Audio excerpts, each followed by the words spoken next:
Come, walk down the winding path. Don't mind the spooks and monsters. They stay hidden within the trees.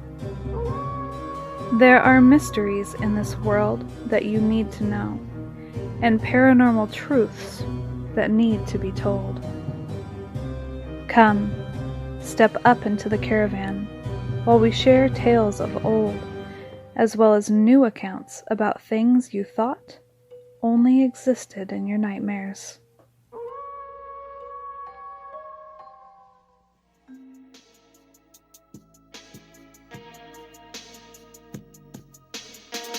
Thank you for stopping by the Caravan of Lore. Please take a moment to review our presentation and rate us on your favorite listening platform. And remember, you can be an integral part of the show by becoming our patron. If you have had an experience or peculiar event happen to you, please feel free to share. Just visit us for the information just mentioned at caravanoflore.com. Tonight we are joined by Lynn and Victoria as we discuss bipedal cryptids to things they may be behind the veil. Join us now, won't you?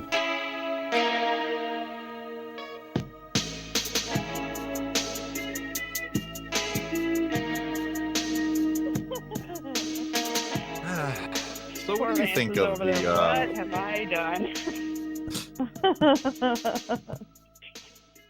Speaking of Bigfoot, how do they go? How do they go in the forest? They just go. They go on themselves, probably, on each other. Just go. Yeah, they're just walking along. They don't even think twice about it. Go hop in a river when they're done.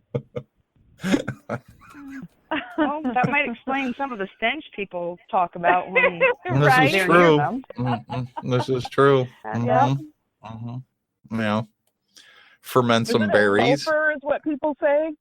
They smell Sulfur, like skunk, stink. Ooh, Smells that's like- Yeah, I don't know. I've Ooh, never smelled sulfur? one. Yeah, that's true. I've never smelled a Sasquatch, so how would I know? I have no idea. See, I hope I never see one. I hope I never, ever, ever. Like I said, things that happen usually happen to everybody but me that are like that. So I'm interested in the subject. I just don't want to experience it. did you ever hear the one where I was in the tent and I heard The tent. something? Was it on one of the there was- podcasts? I probably have. You probably have to refresh my memory.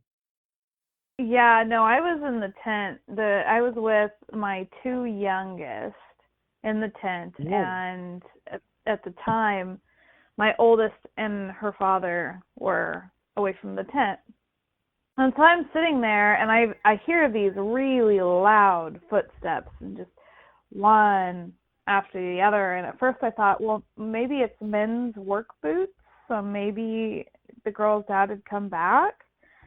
But I didn't hear him talking to my oldest child, and I'm just like, and then they kept getting closer, and they were coming from the opposite direction from the forest, not from, the path and the truck and all that stuff. I just started to feel terrified, and it was so close that I'm like, I'm about to see whatever this is, and because the tent door was open. So the only thing that I could think to do was lunge forward and zip the tent because I just didn't want to see it, and I was terrified. And because I had no weapon. Yeah, I had nothing. And so, but the crazy thing was, no, there was absolutely no smell, and the sound stopped. Just not too far away from the tent, no more sound. It never left. It never left. I was up for hours after that. There was no walking away sound, and there should have been. This thing was heavy. The ground is kind of like, it was hollow, kind of, because of the way that the branches of the trees, or the roots of the trees were. And, yeah, you should have heard it leave, and there was just nothing. And I was just like terrified, you just sit there and you're just like, because I didn't see anything, I can try to pretend like, oh, I was just hearing things, I'm just crazy. But then at the same time, there's the feelings that you have that you're like, no, I know that it was there. I know that there was something. Because then later on, it was like, what, Vance, last summer? Or was it the summer before? When I went camping. Are you talking about the mimic? Yeah. A mimic? Yeah. I think What that was mimic? last year. Last summer. We were camping a couple miles away from this original spot. Now, these camp trips were several years apart. The girl's dad was like, he had said, Jennifer, you know, just like hollering, trying to get my attention, and I hadn't been paying attention, and so I didn't hear him the first 2 times. So then he was like, Jen! And so I'm like, what? And so I go and tend to the kids and see what he needs and all this stuff. Well, then later on, him and the kids are down at the river, and I'm back up at the camp spot, and I hear his voice, and I'm like, well, did he really call for me or maybe not? And then he calls a second time, and I'm like, maybe I could pretend that I didn't hear it, you know, because I was reading and I didn't want to get up at the time. And so, but then finally at the end, it was, you know, again, Jen. And so I'm like, and I get up and I go down there, and my oldest is walking up towards the campsite, and I'm like, what's your daddy hollering for? What does he need? And she looks at me and she's like, what are you talking about? And I'm like, and I look at her and I'm like, come on, he was just yelling for me. And she said, no, he wasn't. And I'm like, oh, are you kidding me right now? And oh my God. So I go down, she goes, yeah, we'll ask. And so I go down and I'm like, were you hollering for me? And he's like, no. And the other 2 girls are looking at me like I'm nuts. And I'm just like, are you kidding me? Ugh. That's frightening, because that's like luring you towards it. That's playing with you, testing you. That's psychological. That's crazy. Those things are crazy. Have you heard any of? I didn't know about it until Vance. I didn't know about the mimic or that this was actually a thing that they did until I told Vance what happened when I came home. Right. And Vance, you confirmed it? Well, yeah. I don't know if have you listened recently to Clint Granberry's conversation, Devil's Creek, and the audio recordings he has, where is this? Which show is this? This he was on. Okay Talk. Okay Talk. I haven't listened to it. No, I've got so many podcasts that I listen to. I haven't. No, that's fine. I'm just saying, this is out of Devil's Creek, which is up in Washington State. The couple that lived there, they no longer live there. They moved because of all the activity. They had recorders that they kept out on the porch, and it would record all night long. Well, okay. And with the dogs being called, because, you know, you let the dogs out, you call the dogs back into the house again, and on the recording, you hear the dogs' names being called out back from the forest. If that's not a pack up your bags and get out. It's so crazy. You know, I came across all of you guys. Of course, it all started with the whole David Paulides thing. But anyway, I had come across this author, and she's an author of her books. She's not a writer. So I understand that she's not, you know, educated and everything. She put herself out there to try to share her experiences. This is Christine Della Parker. And I don't know, I noticed that she's not being interviewed anymore. Maybe she doesn't want to be. She was ridiculed really, really bad. I just don't think she's lying. People were calling her crazy. They were saying all kinds of stuff. On some of her recordings, you could hear what sounded like a mimic, because apparently the woods that she lived next to was next to a park, and you would hear it call mommy at night in the forest, and it didn't sound like a child, but it sounded like a child. It's nuts. Right. And I felt really terrible for her. I reached out to her, and she became really obsessed with the whole thing. I don't know if she's still in the house, but her story is really bizarre. What she experienced with the Bigfoot that she had in her forest. It's crazy. And I don't know where she is. Oh, I it don't is know crazy. where she experienced it. I figured it was either North Carolina, South Carolina, or it was not Alabama, but one of those states. I didn't know which one, but I would if I could get a hold of it or send you guys the link to listen to it. It's crazy.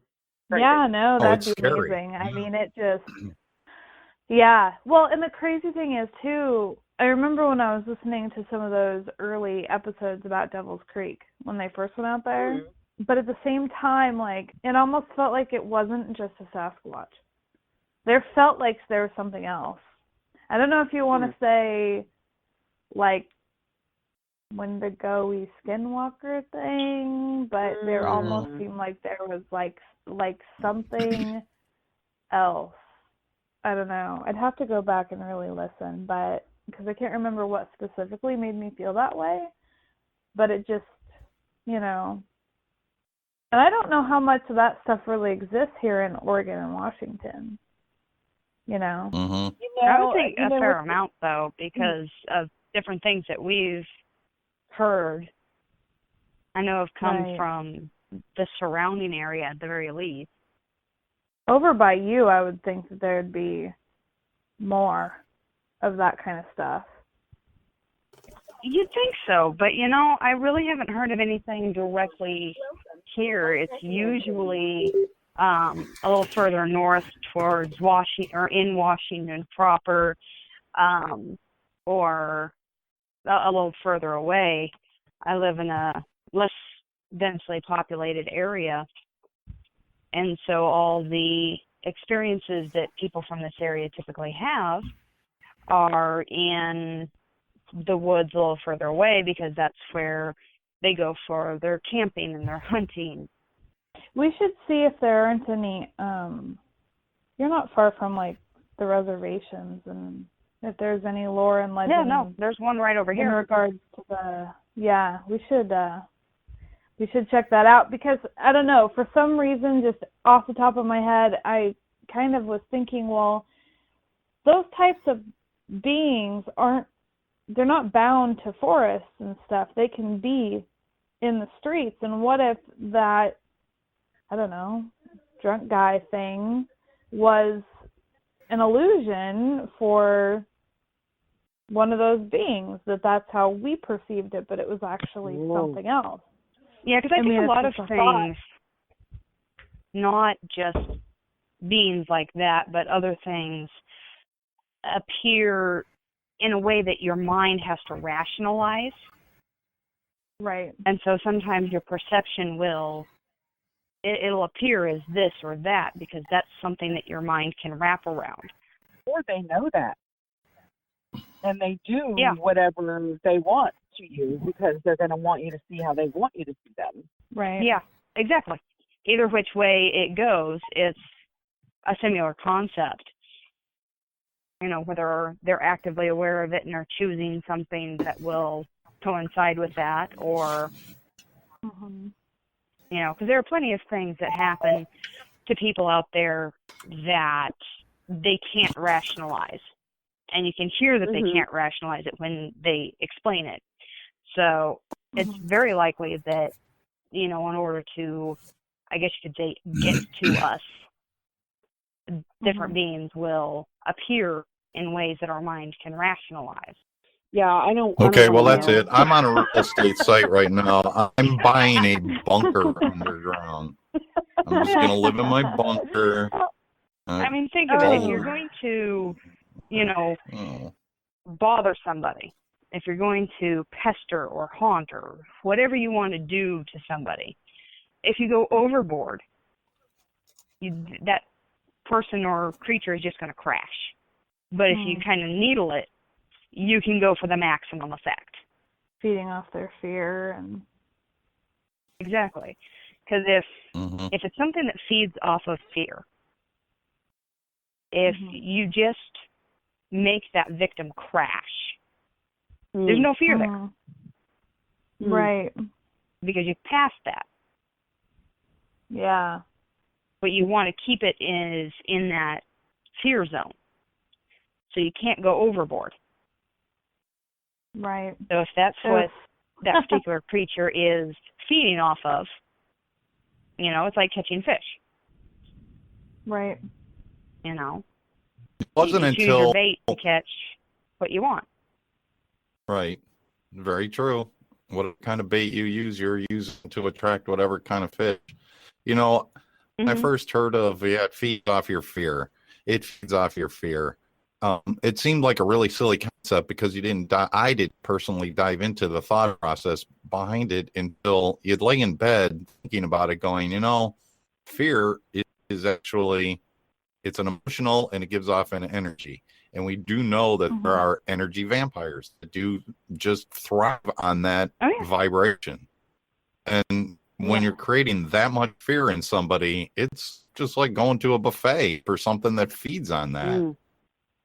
It's crazy because I started watching that Paranormal Survivor on Netflix. And I need to start throughout on the that. whole, you should, through the whole thing, they just kept coming back to the fact that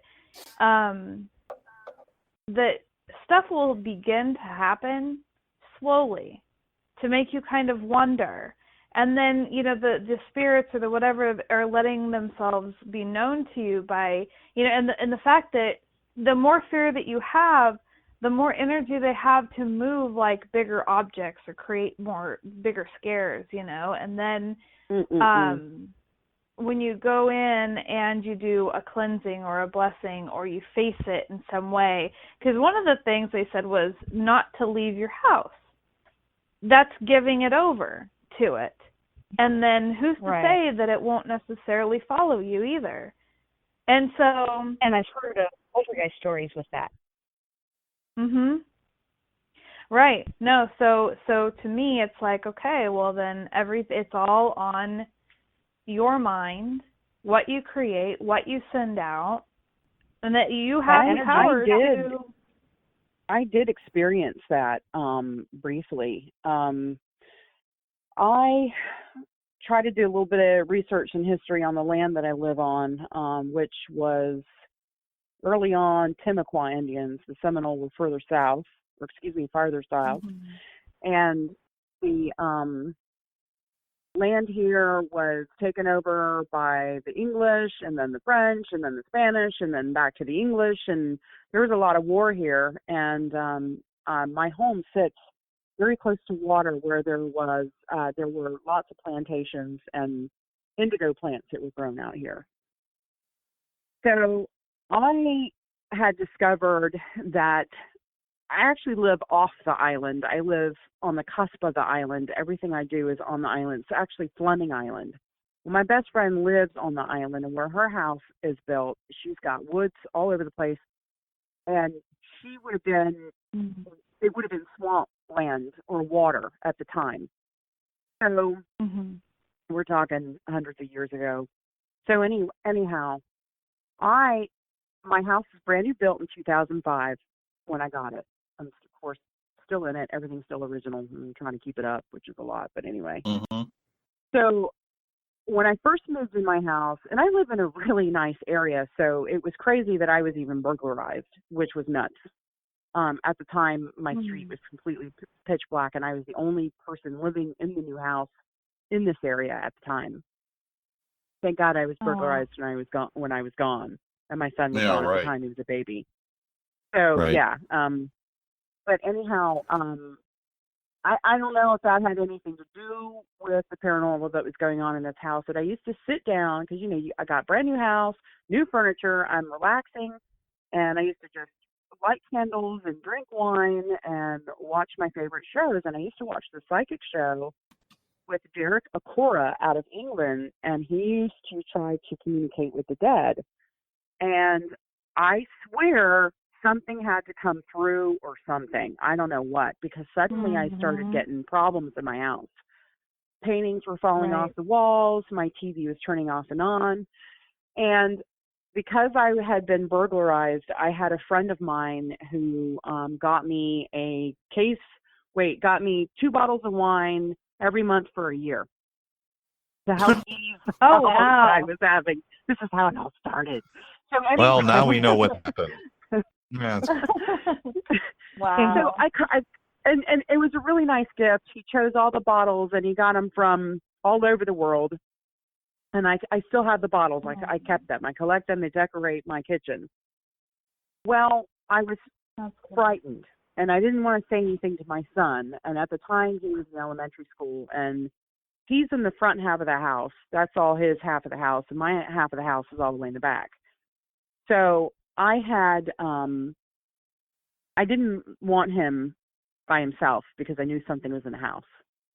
So I had him in the bed with me, and I had my cat, who is still with us, little Darius. He's 16 years old. Anyhow, yeah, he's a pain in my tush right now. So I'm laying here, and all of a sudden, I hear what sounds like something had picked up 2 wine bottles and started banging them together. Mhm. Oh. Oh. I was so frightened. And my son said, "Mom, why did you gasp in my ear?"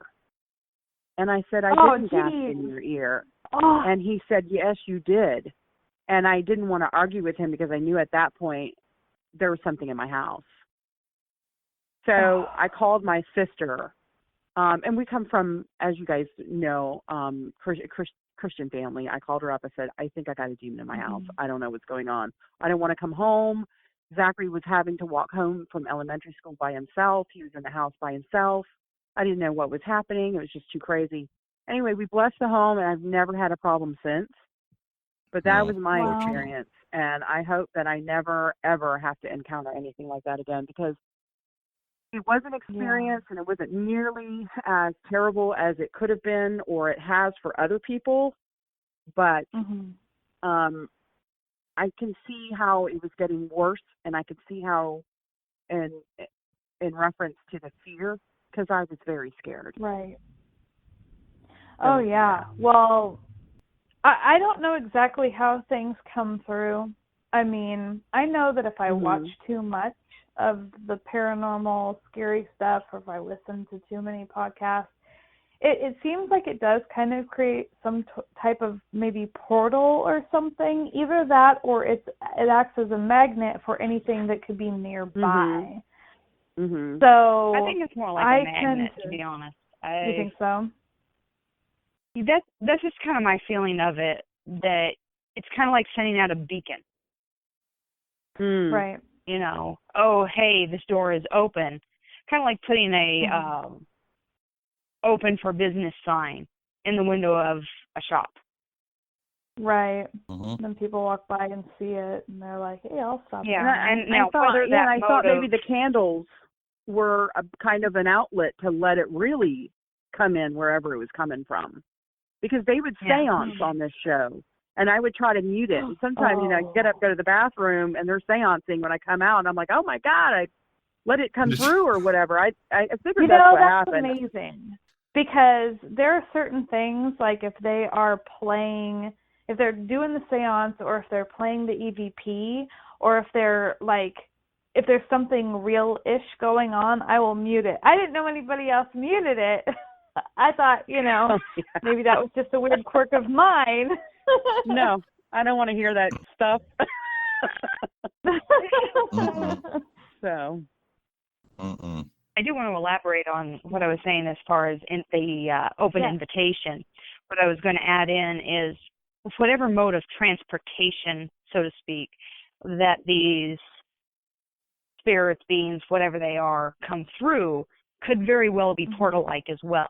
So I don't think the two ideas that you mentioned, Sis, are necessarily exclusive to each other. Right. That they can work in conjunction. Because I don't think that our sense of time and space is the same to some of the things that we are talking about. Because we're linear? Is that what you mean? We think in linear?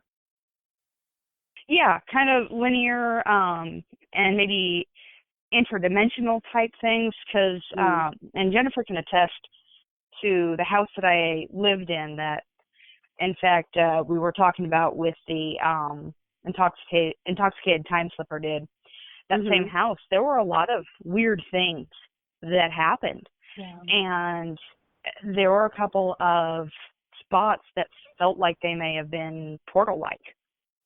Yeah. And How so did that's that why feel? What kind of feeling was that, portal-like? Do you feel like it was like something you just knew, or was it something you felt, or did you get goosebumps?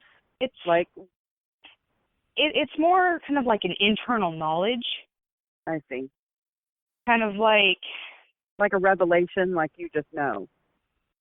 Yeah, like it's really hard to explain. It's different for me. When I talk about the things that I see, and I'm going to put "see" in quotations there, I don't see them apparently the same way others do. Kind of imagine drawing one drawing on a regular piece of paper, and then one drawing on a piece of tracing paper. And then if you put those layers over each other, it kind of creates, that dual image where it kind of overlaps. I see. That's some of these things that I've experienced or quote unquote saw has been kind of like putting that tracing paper. So like my eyeballs see just plain what anybody would see, but then there's that extra layer that when I go back and think about it, my mind then puts it together retroactively, even though my mind is seeing it. It's really hard to explain without sounding crazy. It really is. No, you don't sound crazy at all. I understand it, although, well, I can comprehend it, but I couldn't understand it by experience because I've never experienced it. Right. And see, when I talk to people and they say, oh, I've seen this, oh, I've seen that, I've never had anyone explain it the same way. Because I've asked, how did you see this? How did you experience it? And nobody has had that same explanation. So here's the question I like the way have. you put that. Yeah, it's a good analogy and how you put that. Here's the question I have. It's been worked on over. I wonder, do you guys feel whatever veil has been, do you guys feel that it's thinning? Or that, I mean, it just seems like suddenly it's okay to talk about these things. Suddenly it's okay to have a bunch of podcasts about it. And people that are normal are calling in with extraordinary things that they, have seen or experienced. This one guy, one of Shannon's recent episodes that she had just put up, I don't know if it was last week or this Lord. week. Oh, yeah. I won't give you the spoiler, but I will tell you, you just hear it in someone's voice, they're telling the truth. Yep. Right. You just know they're telling the truth. And I am this glad. happened to him years ago, and he had such a hard time trying to get through that story that he kept apologizing because he was on the verge of tears and fear. God. And you can hear it in his voice. I am so glad that he came forward, if anything, for himself. I mean, can you imagine dealing with that your whole life? I can't. No. I can't. And from what he said, he said, oh, look, I'm being completely honest. I thought I was losing my mind. I thought I was nuts until I heard somebody else share a story very similar I experienced. And that immediately lifted this monkey off his back. No pun intended, but, I don't know. Lynn or Jen, have you heard that story? I have not. I'll give you a quick synopsis of what he saw. Okay, so the witness's name was Mike, and he was visiting his aunt and grandmother out in the country. The location, we didn't know where the location was, but it was out in the country, and they were playing tag. They didn't refer to it as tag. They referred to it as a different game, which I don't recall offhand, but in essence, it was tag. And him and his cousin were hiding together, and he felt like he was being watched. And one of the other, either friend or relative, who was a girl, she was running away from the person that was it, so to speak, and she ran into a car. Now, mind you, this is at night, and she hurt herself really bad, so that kind of distracted the entire game itself. So as they went to attend to her, Mike, who was our witness, and his cousin Chris, who I believe was the age of 17 at the time, were walking back towards the street. And long story short, Chris, the cousin, the 17-year-old cousin, was standing next to a thorn bush. And Mike, who's our witness or one that's giving this story, was standing about, what he said, about 8 feet in front of him, casually talking briefly, and the bush started to open as a vortex, and out of it came a shadow-looking dogman type of figure from the torso up, and it reached out and it grabbed Chris around the waist and around the mouth and sucked him into this vortex within a blink of an eye. And he was completely freaked out. And so he didn't know what to do. He was calling, and he ended up going back home, couldn't sleep at all that night. And the next morning he went over to his aunt's house where Chris was staying, and he actually waited till daylight, went to the bush, didn't see a trace of Chris anywhere in the bush, went to the aunt's house, asking about Chris. Yeah, he's out back. And Mike was a little taken back by all of this, and he confronted Chris in the kitchen, I believe, along with the other cousins that were there also. And he's like, "Hey man, what happened to you last night?" And he's like, "I don't know what you're talking about." And as Chris passed Mike, now Mike is standing behind Chris as they are walking out the door. Chris turned around and gave Mike that sinister grin. He said, "That was it. That was it." He lost it from that point on. And ever since that moment, he's had this bizarre illness that doctors cannot figure out exactly what it is, because sometimes he's confined to a wheelchair and other times he's not. But he has this debilitating disease that the doctors cannot put their finger on as to what this disease is. Oh my gosh. That is Sign me off. the craziest story I've ever heard. Wow. I heard that. Yeah. I heard that. It was nuts.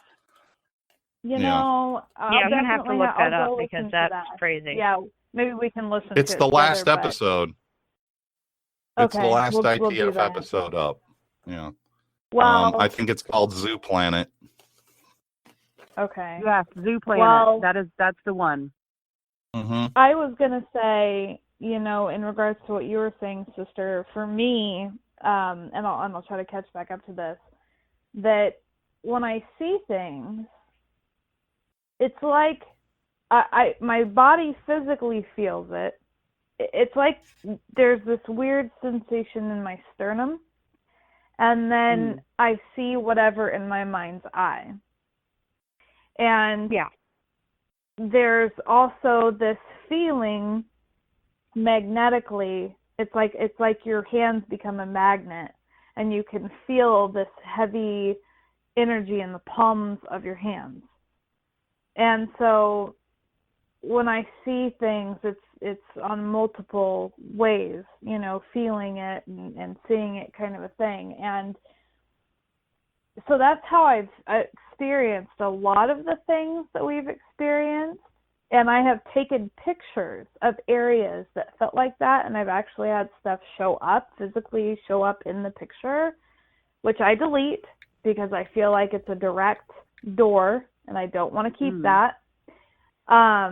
Right. Because I had taken a picture in her house, and something did show up on her stairs. Clear as day. Oh, yeah. It was a man. It was like a soldier man with the skull face, and it was just a really traumatic thing for me. And you to see. Here's the thing. And I actually had tried to keep those pictures. You did? They disappeared. I tried to keep them. I had them even backed up. They disappeared off my computer. Are you serious? My backup disappeared. Yes. No trace.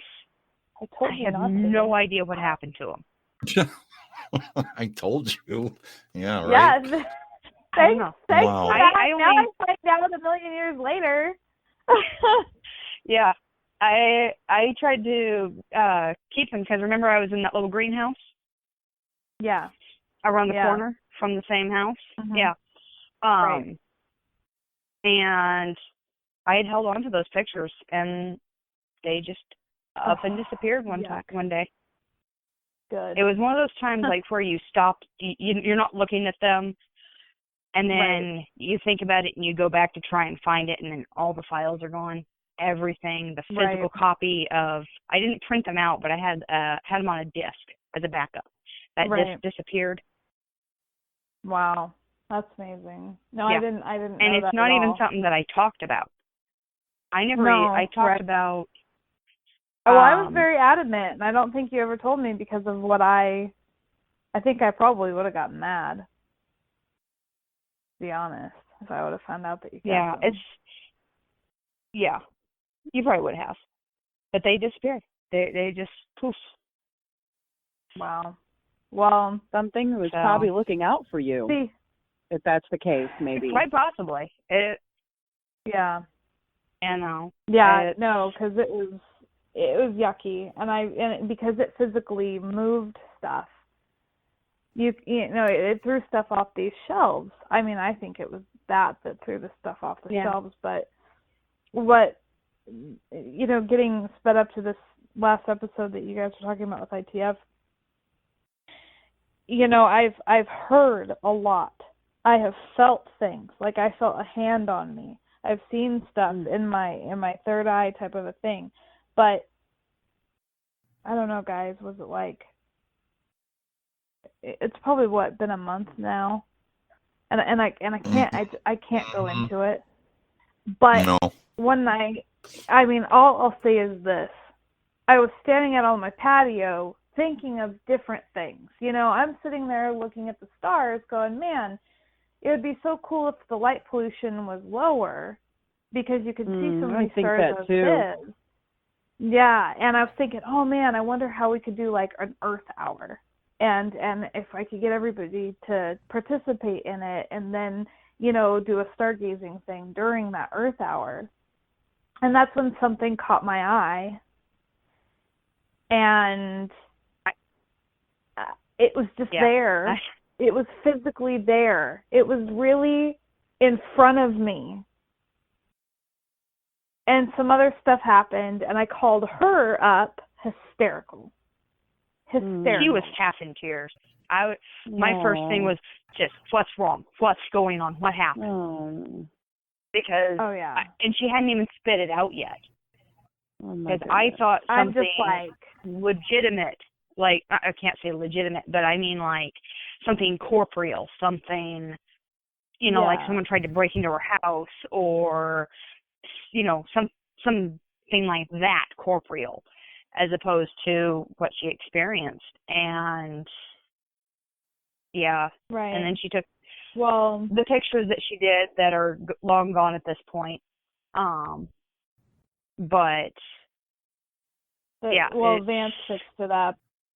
I can delete it off of mine, but it doesn't mean that it's deleted off yours. I deleted it from everything that I have because here's the thing.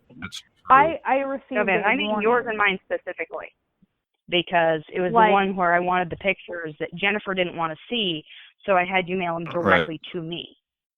Go there. Right. Oh, right. I forgot about that. If it disappeared from there, then...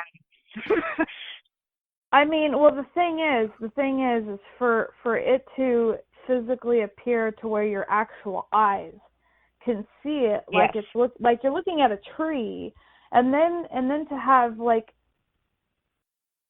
a physical warning, like it doesn't make sense because I can't elaborate, but okay, they're still in the messenger here. Okay.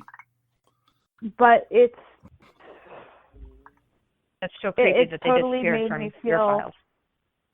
it totally makes me feel like I can never talk about it. Like if I do, then I'm putting myself back in danger. I feel like I'm being I mean, I don't want to sound like I'm paranoid, but it's I don't feel like I'm being So listened to what's or the watched, best but I way that we can help you cope with whatever it is that you're going through without you having to reveal any details? Yeah. You know, I don't know, because it's one of those things where I don't think about it unless I can't go out on my patio anymore at nighttime. I wouldn't which either. I really hate. Whatever it was you experienced, I wouldn't either. Definitely. Yeah. What I can do is I can take a picture. I'll have to search for it, but there's a video uploaded to our caravan group page where I recorded the hum. Because ever so now and again, the hum happens really loud here. But it's not Is one it that low? I don't just Is hear. it like a low vibration? Yeah, kind of. And it's everybody hears it. There's actually a hum map, and other people are hearing it too around this area. And so there's a video I uploaded for that. But then there's this stretch of road, because I'm the end of town. Oh. Like, it's all farmland after me. And this one stretch of road, you can feel something there. I mean, Auntie was mentioning that with us, sister, that she could feel that there was something out there. And so there's something about it. God, even right now, I just don't, I don't know. I feel yucky. So anyways. Well, hopefully I don't know. Talking about what you can talk about is helpful for you, because I can't even imagine not being able to express. I mean, as human beings, that's what we do. We're to connect. We're to support each other. And there is a bad storm that is coming through here, guys, just to let you know. I mean, it's thundering and lightning outside out of nowhere. Wow. It's Florida. Wow. Yeah, Well, Florida. yes. Are you ever going to let your son into the car? Is he like I'm pounding on the home. car? I'm home. We got wow. home. You're stealthy. Look at you. Yeah, you are. I actually went by Fresh Market, and I don't know if you guys have a Fresh Market wherever you. I imagine you do in. Yes, I do. Pacific Northwest. You know what I'm trying to say specifically. Yeah. Anyhow, he likes to get sushi from there, so we even stopped by there on the way home. Wow. Wow. My son, listen, he's 21 years old. My kid, he's a good kid. He's a really good kid. He's not into drugs. He's not out running the streets. He goes to work, does his thing, and he wanted to, suddenly he just decided to go to Canada. Never even left the house to do anything, and I was so proud of him. He just made this whole trip by himself, did the whole thing, handled the whole, and came back with money. I would have been broke, begging somebody to give me $20 so I could eat, because I would have drank it all up in some wine. But anyway, so that's what he's doing. He's kind of saving his money. I'm like, you don't have to pay me rent. Just stay here, save your money, and get out. So that's what we're doing. But, yeah. We'll so, send him up we're to home. Corey's place up in Winnipeg. We'll send him up there. But, Thank you, so Victoria, I'm for home. stopping by. Take shelter. Yes, Stay away from the storm. Thank you, Lynn, for stopping by. Awesome. Thanks, guys, and I appreciate you guys letting me kind of join in. I like these sort of things, so it's really cool. Hopefully, I'll get to the honor is do it ours. again. I've loved Thank you, everybody, for Thank listening. you. Okay, bye, girls. Bye. Bye, Vance. Bye. Thank you. From childhood's hour I have not been as others were. I have not seen as others saw. I could not bring my passions from a common spring. From the same source I have not taken my sorrow. I could not awaken my heart to joy at the same tone. And all I loved I loved alone. Then, in my childhood, in the dawn of a most stormy life, was drawn from every depth of good and ill the mystery which binds me still.